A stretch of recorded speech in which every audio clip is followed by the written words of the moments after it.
स्वागत है एक बार फिर से चुनावी समर में।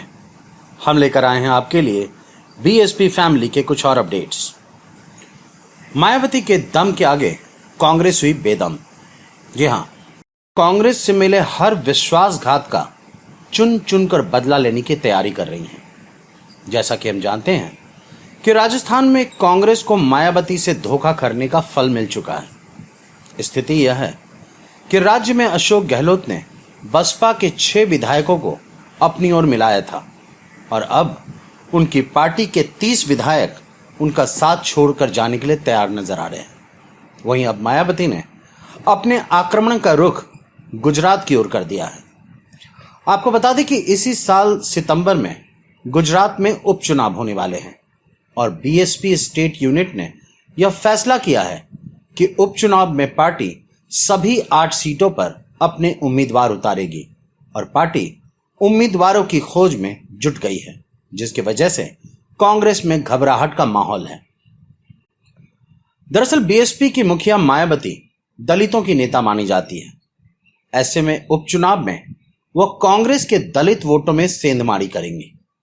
यहां आपको यह भी बता दें कि 2017 के गुजरात चुनाव में बीएसपी तीसरे नंबर की पार्टी बनकर उभरी थी। बीएसपी को यहां बीजेपी और कांग्रेस के बाद सबसे ज्यादा वोट मिले थे, जबकि एनसीपी चौथे नंबर पर रही थी। ऐसे में बहुत संभावना है कि मायावती इस बार कांग्रेस का फिर से सुपरा साफ कर सकती हैं।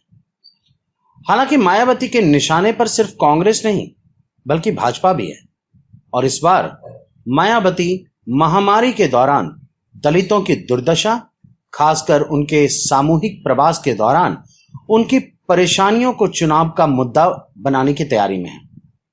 मायावती ने तो गुजरात वापस आने वाले प्रवासियों के लिए नौकरी की मांग भी की। बीएसपी के प्रवक्ता पीयूष जादूगर ने कांग्रेस पर हमला बोलते हुए कहा कि हर कोई जानता है कि कांग्रेस के नेता बिक जाते हैं। उन्होंने कहा कि 2017 के विधानसभा चुनाव में जिन 8 सीटों के लोगों ने कांग्रेस विधायकों के हाथ में जिम्मेदारी दी, उन्होंने जीत के बाद जनता के साथ विश्वासघात किया। बसपा नेता ने कहा कि बीजेपी ने गरीबों के लिए कुछ नहीं किया, इसलिए इन परिस्थितियों में सिर्फ बीएसपी ही मजबूत है जो उपचुनाव में सभी 8 सीटों पर जीत तय करेगी। आपको बता दें कि गुजरात की 8 विधानसभा सीटें खाली हुई हैं। इन सीटों पर कांग्रेस के उम्मीदवार थे, लेकिन उन्होंने राज्यसभा चुनाव से पहले इस्तीफा दे दिया था। इस तरह बसपा ने यह साफ कर दिया कि गुजरात विधानसभा उपचुनाव में वह भाजपा के साथ साथ कांग्रेस को भी जोर का झटका देने के लिए तैयार है। खासकर पार्टी मायावती के दलित समर्थक चेहरे की वजह से जीत के लिए निश्चिंत है। उन्हें उम्मीद है कि राज्य में एक बार फिर दलितों के समर्थन से बसपा अपना वर्चस्व कायम करेगी। ऐसे में देखना यह है कि उपचुनावों में बसपा, भाजपा और कांग्रेस में से किसका नुकसान करती है। हमारे साथ बने रहने के लिए आपका धन्यवाद।